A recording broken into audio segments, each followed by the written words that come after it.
Hello there, everyone. We are back with another episode of Friday Chats at the Studio, and I'm here with Vaibhav Chavan of underDOGS Studios.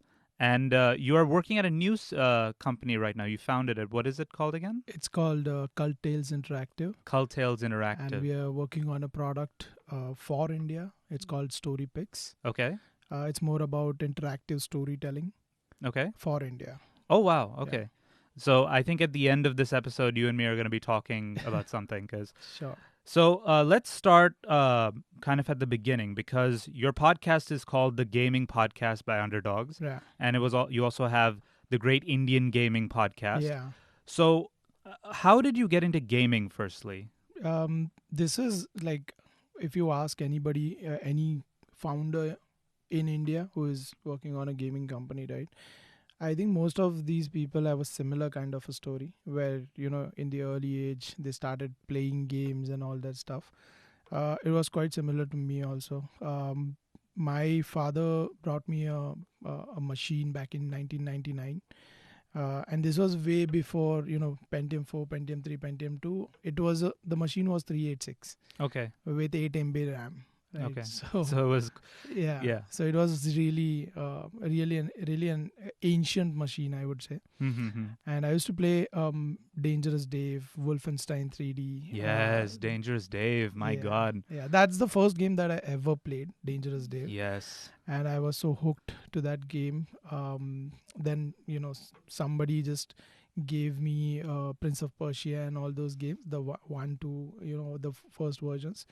And those were in those floppy disks. Yeah. I still remember for Dangerous Dave on MS-DOS, CD, dot, and then CD, dare, and then the game started. I still remember the code for that. That was the best, I think, ASMR that we felt during our age, because, you just do that and you hope that the black screen would change into that first logo of the game. Yeah. And then the chiptune music comes in and then the game starts, right? Yeah. So it was damn cool. So I started playing games on that machine. It was a black and white machine, but I also I didn't know that I was doing something which would eventually get converted into my profession, because I was designing characters in Paintbrush. So it was a chaotic thing that I was doing, like pixel by pixel. I used to zoom in and do it pixel by pixel and create characters. Then I used to write a background story of that character, the whole life story of that character and the world around it. And I didn't know that I was actually doing something which is a part of game design, right? Yeah. So this was my early, when I was in 10th standard, then I did diploma in engineering. So throughout those years, I kept on experimenting with a lot of tools, with a lot of softwares where I can be a part of a gaming industry, because that was a time when India didn't have enough access to internet. Right. And if people had access, there was not enough information out there. So how do you get into gaming industry? Nobody knew. Right. And typical families in India, they just thought gaming is like the waste of time. Right. Yeah. So what I did was I tried and explored a lot how to get into the gaming industry and all that. But after every research that I did, there was one conclusion, that I don't know about the other parts of how a game is made, but there's always these 3D characters involved in the game that I knew, right? So I decided to work on some tools which can help me create those 3D characters, so that eventually I can work in a gaming industry where I actually can create 3D characters in the game, right? So that was my plan, right? So I started working on these softwares, experimenting consistently, practicing these Maya, 3D Max, hoping that someday I would become a 3D artist, right? Yeah. Fortunately, what happened was during 2005, 2006, when I was in the final years of my engineering, I realized that there's a company called India Games. Yeah. Which was the biggest company at that time. There were Nazara, there were other companies also, but India Games was on a different level when it comes to making PC games, right? So they were way ahead in the production. Nazara, on the other hand, was making keypad games, the Symbian phone games, the Yeah. smaller games, right? And I was not a good programmer at all. Mm-hmm. So I wanted to be in that visual zone, the creative side of it, right? So my only resort to get into a in a gaming company was I knew India Games. So my plan was once I finish engineering, the last day of my college, I'll go and sit outside India Games for a whole day. Whoever comes out of India Games, I'll just talk to him and I'll ask him what should I do to get inside this company. Right. That was my plan. That was my ultimate plan because I had no information how to get in the Right. company, right? So fortunately, what happened was just before a week before my college ends, I saw some article that India Games is hiring intern game designers. I Hmm. just applied and I got the job. Nice. And the interviews and all that, everything that I gave was so crap that today, if I was the interviewer and you know uh, me 15 years back sitting in front of me, like I would have rejected that guy in just 5 minutes because I spoke all kind of crappy things in the interview, but I think they just saw that I was passionate enough to um, get into this industry and do something good out of it. So they just gave me an opportunity, which then I converted into but probably my whole journey started with that one job. Nice. And honestly, it sounds, because what you were saying, you wait outside, and it's actually nowadays everybody's telling you in when you're doing the job interviews, they're like, before you go, you do that. You just meet them for coffee, or Yeah, meet them for lunch, or just go to the office one day and just follow them around. It's like now this is like common practice, but yeah. back in the day it was like a That weird thing. was like the last option. Level one. Yeah, yeah, So, and that's something I noticed is that you're talking about PC games, right? Which is obviously back in the 2000s, that was the most popular way of gaming. yeah. But now everything is on console, everything's on PlayStation, everything is on Xbox.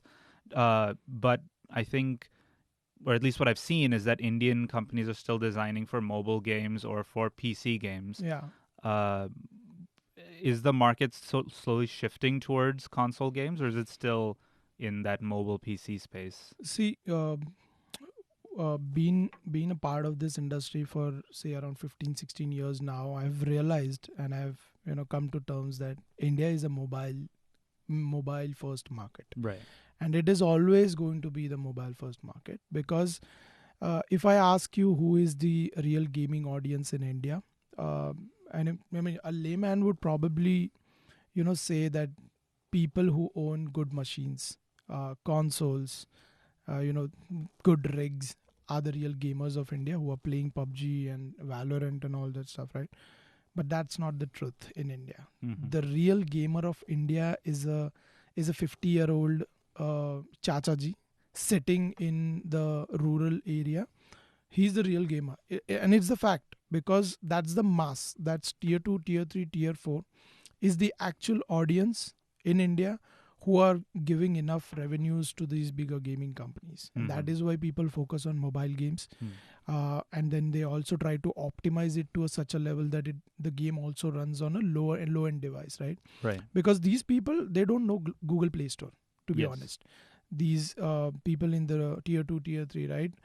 They go to a shop to buy a phone, right? And then when they ask for a phone, the shopkeeper sells them the phone, showing them the icon of the game also, like you can play this game in this phone, Oh, okay. you can download games here. And for them it's not like buying the game with the credit cards or any other ways. It's just a top up on their basic um, the charges that they get on their phone, right? So Right. it's like if they are paying around 50 rupees for a month of postpaid on their phone, right? They just spend 5 more rupees to play that game for a whole month. Yeah. So that's the real audience in India. And I think because the usage, the penetration is increasing every day, it will always be mobile first. And probably next 5 years, India would be the number one in mobile gaming industry. Okay. But uh, like you mentioned, right, there are a lot of uh, developers, younger developers, who are attempting really big at this moment, Hmm. who are attempting double A games also. Triple A is way too far in India. So, I mean, at this point, that's something that only bigger companies, if they decide to go on that journey of making a triple A game, because the amount of money that is required Yeah. is huge, right? And the mid layer developers like us, for example, at underdogs, right, we would never be able to make a triple A at this stage, right? So people are attempting indie and double A games for sure, Hmm. and they are attempting really big. There someone is making a clone of GTA Oh wow. in a Mumbai zone. Nice. We at underdogs are making a game called Mukti, Mm-hmm. which is on human trafficking, Oh wow. and it's a blend of first person exploration Mm-hmm. on PC and console, plus plus the videos. Hmm. So all the cutscenes that you'll see in the game are shot with actual actors. Oh wow. Okay. So probably a Manoj Bajpayee would be playing the lead of this particular story. Okay. So we haven't yet gone to that level, Right. but the whole structure that we are building and the amount of money that we are just accumulating to build this, we are at a position that in next 18-20 months we'll be out with this game.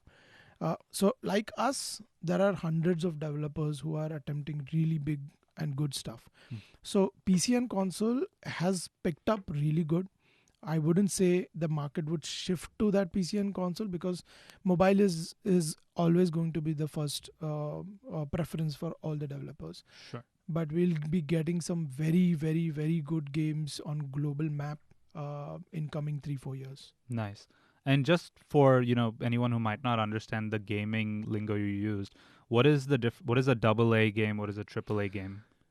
See, there's no, to be honest, there's no specific definition or a full form for these kind of things. It's just that it's a combination of all the aspects. Mm-hmm. In terms of when you say, right, it's an A graded quality, right? A Okay. graded quality in visuals. So having that combination of good visual qualities, top notch, the audio, a great tech team working on it, and a huge funding when it comes to building that game, right? Yeah. Indie is something where people are actually experimenting with a lot. So if you ask me, it's commercial versus artistic stuff, Right. right? Wherein someone is making a movie for with say Salman Khan for the mass of India, versus somebody is making a very niche specific movie which can go to Cannes, Hmm. right? So that's the difference. Okay. Got it.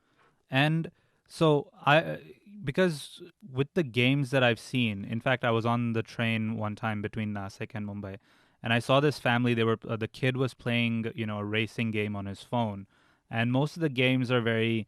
I don't want to use the word simple, but they're racing games or they're shooting games or they're games with a very kind of simple goal. You kill someone or you win the race or whatever. But I've also noticed that on mobile games there are more complex games, like story-based games and Yeah. things like that. Uh, are those things that are being worked on as well? In India, yeah, for Yes. sure. But again, the percentage of developers is less, right?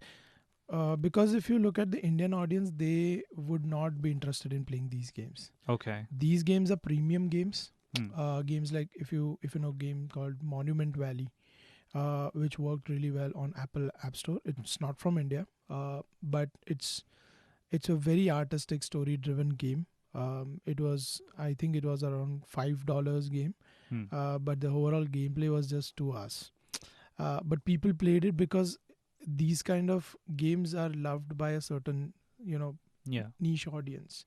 But if you try to make something like that for India, it wouldn't work at this point of time, Okay. because people like simple stuff.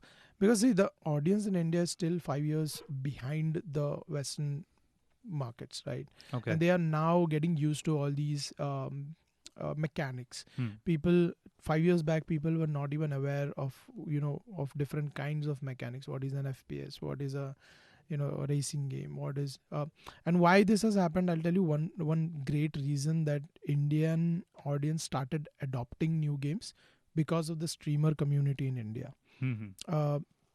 These younger younger streamers who are streaming games on their YouTube channels, right? They started with PUBG and Free Fire, but once they became big on those games, right?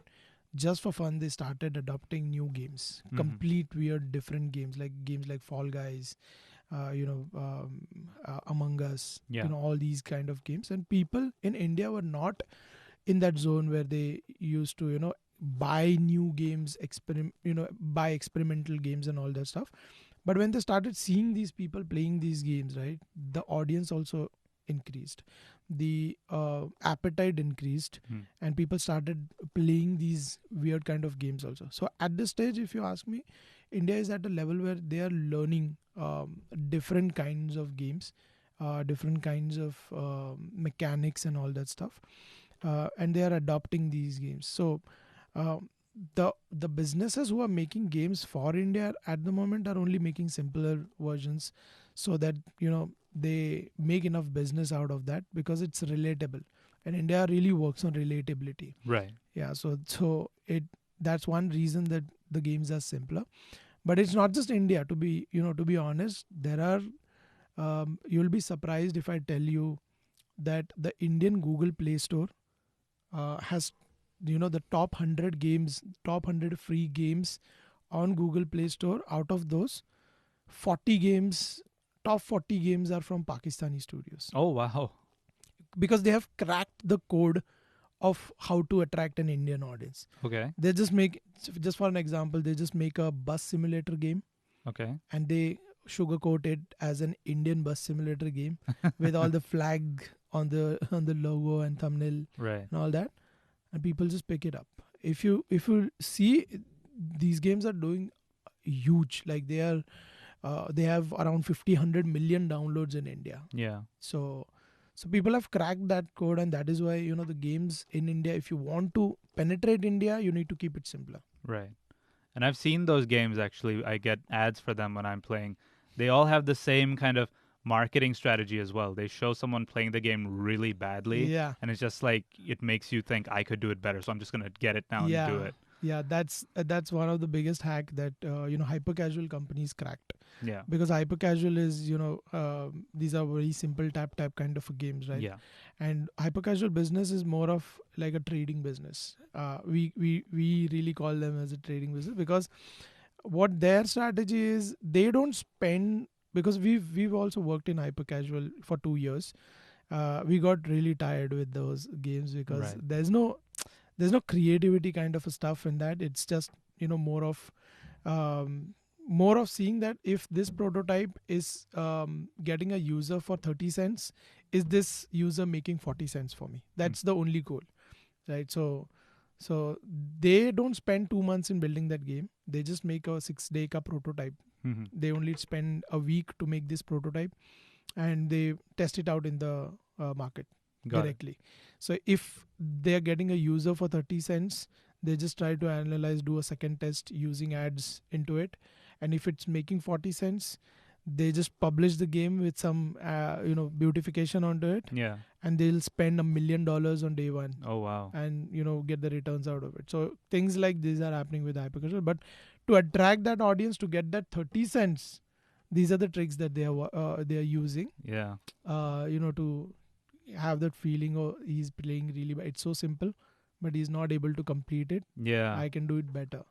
And the sad part is you can't skip those ads. Those are the ads you can't skip. Yeah. The other ones you can skip just fine. Yeah.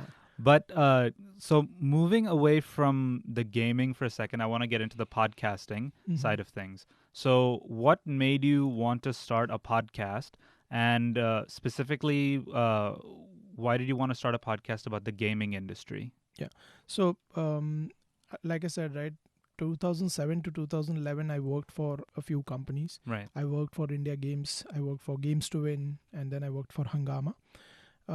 But everything that I learned in my job, right? There was no information out there. In 2011, I started underDOGS. This was my first company. All right. So 2011, what the scenario was such that there were only 30 companies in India. And when I was at Hungama in 2011, we used to hunt for vendors, right? So when we were looking for these vendors, I found it very difficult because there were not enough companies who were able to make good quality games and give it for cheap also. So I decided to go on the other side of the table. So I started this company called underDOGS, and Right. my only objective was to serve these companies Mhm. where I was working. So my first few clients were these companies only. I started making games for them, right? So 2011 to 2000 up until last year, right? We worked on gaming companies. We worked for digital agencies, brands, and movie production houses. Yeah.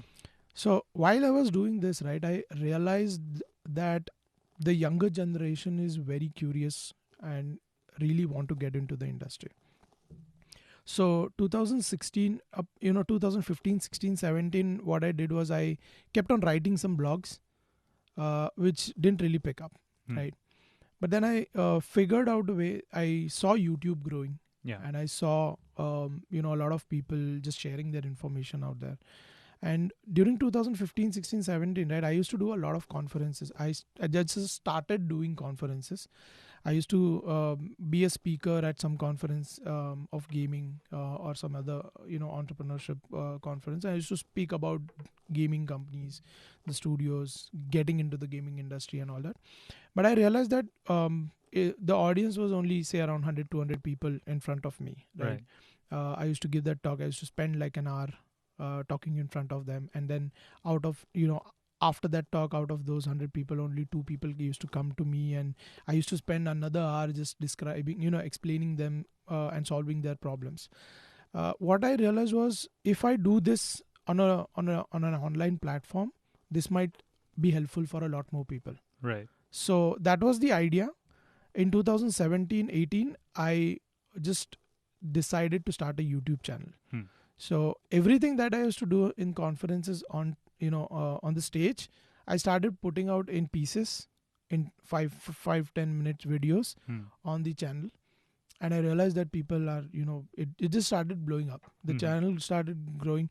It's a niche, but still, I at this moment I have around 18,000 subscribers on it. Nice. And these are all pure game developers and people who want to get into the gaming industry. Right. Right. So this is how it started. And I started putting simple content and then making it complex over the years. Yeah. But then because I have a good network, I realized a lot of people wanted to meet a lot of good people in the industry. Hmm. That is where the podcast idea came in. Nice. Where I thought, I've been in the industry. I almost know everybody in the industry, right, at this moment, right, in the gaming industry. So, and they are accessible to me, but they're not, accessible to the younger crowd. Yeah. So I decided to do a podcast where I can bring these people, share their experiences with this crowd, so that they can benefit out of it. Nice. So that's the whole idea of the Great Indian Gaming Podcast. But there's a difference between the two. Is Great Indian Gaming Podcast was a series that we three of us just decided to do in a physical space. Yes, I Yeah, noticed it was not obviously as good as this, but it was like a jugaad thing that we Yeah. did. But it also did really good. We only did, I think, 6-7 episodes during that time, and after that COVID happened, and Yeah. but post COVID, I couldn't do a lot of physical podcasts, and that is why I did those online things. Yeah. So that's the whole idea of podcast. And yeah, I was going to ask you actually, because I noticed your format kind of began with you sitting with the people in the room and talking to the camera, and then it changed to you on, I think it was Zoom or something, and having the conversation by yourself in a space with a microphone. Yeah. So COVID seemed to have really affected that. But you mentioned that you came to podcasting by noticing it on YouTube. Yeah. Now, obviously, because for us, we're an audio-based company, so YouTube is not something we really lean towards, Mm-hmm. because for us, podcasting is just two people like this sitting across from each other and talking. Yeah. And on a video, it seems like something that would be very boring to watch. But just from your perspective, what is the benefit of putting a podcast on YouTube with video as well, compared to just being audio? Um, probably I'm not an expert to even give you that differentiation. You would probably know better than me because you've been doing podcasts a lot, right? But for me, it was like because I'm anyway getting the guest on, right? So I decided to do a video. I was not really concerned about how good or bad it is looking. Sometimes I just woke up and I just did a podcast. I didn't even cared that how good I was looking on the podcast. If you see most of the podcasts, they're just very dull, but the content in the whole podcast is super interesting. Yes. That people love to watch, right? So I didn't think anything the differentiation, but I have also I don't have any idea how to leverage the podcasting also. It's just the thing that I just want to help the community, and that is why I'm doing it. Right. Somebody should actually hold my hand and tell me that this can be taken to a bigger level. Right. And but speaking of the content, actually, one of the episodes that really caught my eye was your episode with Nitish from Nazara, actually. Yeah. Because I actually recorded an episode with him for one of our podcasts, actually. Okay. So I got to go to the Nazara offices and Nice. do it. And obviously Nazara is this very big, well-established company that's doing, crores and crores worth of business. Yeah. What are the main things that you learned from Nitish on your journey and how you can go further? Nitish, to be honest, Nitish is a sweetheart, right? Yes. He's a gem of a person in the industry. I met him for the first time in 2014. This was like way back, 8 years back, right? And for underDOGS, I was just looking to raise some funds. That is how I got connected to him. I went to his office, met him, and he didn't think twice when he wanted, when he had this chat with me. He told me that it just reminds how much hustle he has done in 1999 to 2000. Yeah. It just reminded what I was doing. It was kind of relatable for him, and he didn't think twice, and he was ready to give me a term sheet right there on the table itself. Nice. But what I learned the most from Nitish is being humble.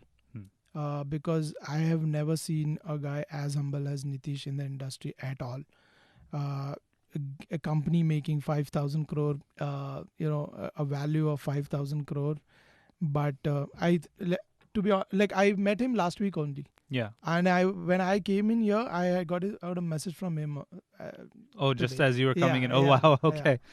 So, I mean, no founder would do that. No founder of a bigger company like this would probably have enough time to meet to the people who are who need help from you, but they can't add up to your value, right? They can't help you back. People like us, right? Yeah. But he takes time. He figures out his own schedule, and he meets people like us to even learn more things about the industry. Nice. So being humble and having that humility is something that I've learned a lot from him. Yeah, I remember when I met him, he was very chill, and he was so kind of just self-aware is the best way to put it. Like, he was like, I know, who I am, what I am on my journey, but this is what I'm doing. It was great. I'll give you one example. One fine day, what happened, I had a meeting with him at say around 12 o'clock in the morning. I went there at 11:45 itself because obviously, right, you can't waste his time. So I went there, and what happened was he got stuck in the meeting, which was supposed to start at 12. He got stuck in the meeting, and the meeting got delayed for 20 minutes. But he made sure to come twice outside just to tell me that Be patient. I'll come back. Yeah. I am sorry that I'm getting late, Yeah. kind of things. And this is when I was not even anything. Yeah. This was back in 2015-16. Yeah. So some these are few qualities that you see in a person and you say, why is he even doing this? Why there's no need for him to be that humble with a person like me who has just started in the industry, right? But that's Nitish. Yeah. And that's, I think, how you build that community as well. Just as you were talking, the importance of the building of the community and the importance of finding people within your space and connecting with them is it just shows how important that is Yeah. to grow the space as Yeah.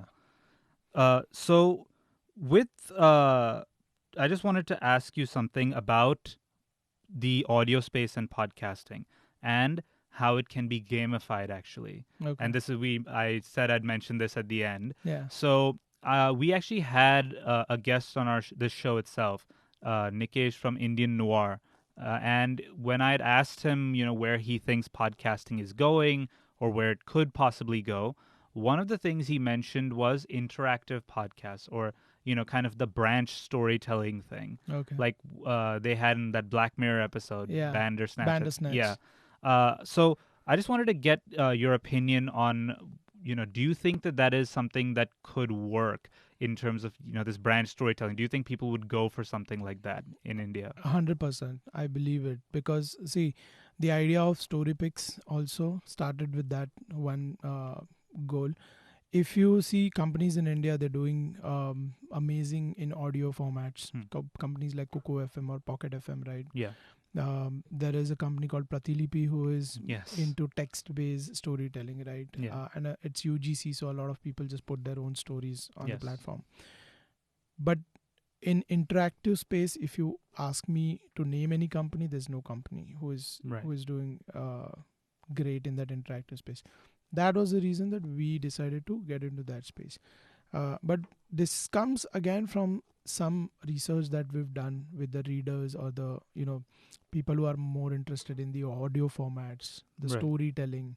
So we call them readers and storyteller community, who is more involved into these stuff, right? The kind of traction that we get on the platform at this moment is huge, which is where it's kind of a validation that people love interactive formats. They love to explore and experiment with alternate branchings of stories. The second validation would be, we had few conversations with OTT platforms, people like Hotstar and Netflix, right? We had conversation with Hotstar, and we realized that they told us that there's a series called Arya on Hotstar, right? Yeah. It's the lead is Sushmita Sen. Mhm. So in that conversation, they just told us that we are sure that the fan community of Arya would be interested to know what could have been the ending if Arya would have chosen that particular thing at that point. Yeah. We can't do that in real production, in the live action or whatever shooting they're doing, Yeah. and having multiple endings to it. But we would be interested to experiment with the visual interactive format that you guys are building. So this is like a validation that even bigger companies are very, very much leaned towards the interactive formats. I'm nobody to just to judge and tell you that it's going to work 100%. But these are few feedback that we've gotten from people in the industry that it tells us that interactive format is going to be huge. On our platform also, at this moment there are only visual novel stories wherein there are 2D characters coming in and the whole story plays. We are also going to add audio stories into it, where you choose which direction you want to go, right? Probably we'll also innovate on the speech part of it, where you just choose what you want, and then the story plays. And then third step would be in place of the 2D characters, we'll have the video formats where the actual characters will be acting, but there is these pointers, the checkpoints, where you have to make the choice. making. Yeah. And if let's say that someone was to come and say, I want to do an purely audio based story, where you do the branching and that there's the interactivity, what would be the challenges that would come with something like that, do you think? See, creating an interactive format is a bit challenging, to be to be honest. It needs some experience of storytelling plus gamification, because it's not just like you choose this and you go to this direction and because you'll have another tree over here. Yeah. You'll have another tree over here. So if you look at building those two trees, right, it's just two choices that broke this whole thing. But gamification comes in at a point where everything has to correlate with each other. Yeah. In some part, you might even jump to this part of the other side of the story. So that is a challenge doing something like that, right?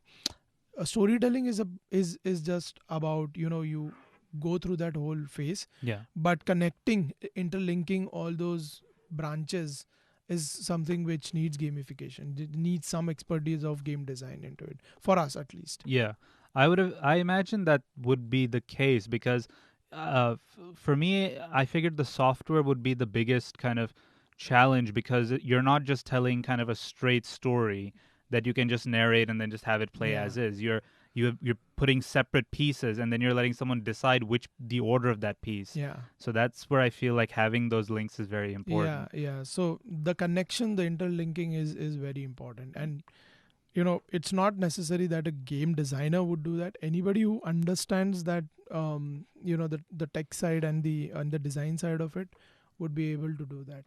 Nice. Yeah, that's because that is something that, we considered, but then the software part of it was a little too much for us. So, Yeah. but maybe it's something that could possibly be done in the future. Sure. So, my final question, Vaibhav, uh, with your podcast, what is the future of the gaming podcast? And is there a dream guest that you would like to have? Um, I don't have any dream guest, to be honest. Like this is the first time somebody even asked me this, so I'm not able to even think.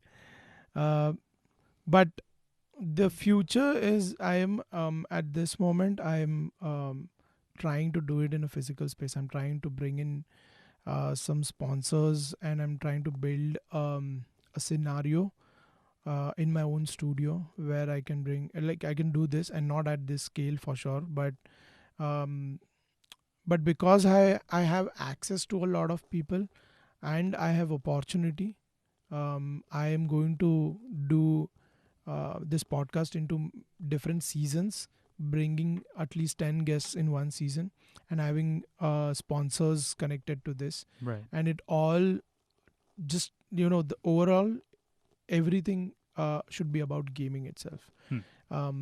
So that's the idea with the podcast. I don't know how to monetize it for sure. I am just doing it because I'm very keen to do that, and I think I am the only one doing it in the game development scene, because there are not enough channels out there who are specifically focusing on that game development side of the industry, right? Yeah. So that is something that I'll do. Yeah, I feel like because it's still such a early stages kind of thing. I feel like once it's exploded, then suddenly everybody will be making a gaming podcast or a gaming show in the future. Yeah, there are people. I mean, see, there's a difference. Gaming, when you say gaming, right? Gaming is divided into two parts. One is playing games. Yeah, the playing games and the talking about the industry and the making games, of games. the development side, Yeah. right? There are people who are doing on the gaming side. I Yes. think there's MythPad who is doing on Spotify. There's another, I think Dynamo is also started, is like, I think Spotify is having a deal with Dynamo to do a proper gaming podcast. Yes. Where he'll probably bring the gamer community, the esports community on it. Yes. What I'm trying to say is the development community, Yes. the makers, because if you see India and the audience, the younger crowd, I think a lot of the younger kids just want to get into the gaming industry Yeah. because it looks like, at this point, it looks like it's the safest industry, Hmm. to me at least, because during COVID, right, I think gaming just got amplified because people didn't have anything to do. They just kept playing games in their houses, right? Yeah. And all the other industries suffered, but gaming, we also, we got 5x of what we were doing Yeah. in COVID. I remember that episode of yours. Like, what was it? 40 million users at home or something like Yeah, that. It was. Yeah. yeah. Yeah. So, but yeah, honestly, but that is what I meant. Like the gaming development side of Yeah, things. Esports, I think, is taken off like nobody's yeah. business. But the development side is still kind of early doors. I Right, think. Yeah. right. So that is where I'm saying there's nobody who's actually doing it in a very structured manner or a good quality content out there. So I'm just trying to do that and be the first in that sector. Right. That's my that's my tiniest goal that I have. Yeah. And because I have access, because I have studio, I'm just trying to utilize that. Awesome. Well, Vaibhav, thank you so much for coming on to the show. It was an absolute pleasure to talk to a gaming developer. Likewise. And talking about games was quite fun. And also really kind of understanding this whole, branched audio thing, because I think that's going to be the next revolution in our space and possibly, a small one in your space as well. Yeah. And if you ever do make that sponsorship with the seasons and the podcasting, please do consider manicpod. You can record here. We'd be happy to have you. Yeah, definitely. It was great pleasure, speaking to you. It's been I think around 3-4 years that I personally have recorded a podcast in a physical space. Yeah. So I'm really happy to do that. Yeah. Actually, a lot of the guests that we've brought in, they're all saying, it's been so many years since I've done it in a studio. Yeah. And I'm like, yes, come back, keep coming back, keep doing episodes at our studio, keep coming and, working with us. We'd love to keep doing that. Yeah. Yeah. But thank you so much again. Yeah. And Thanks. I think we'll cut the audio right here.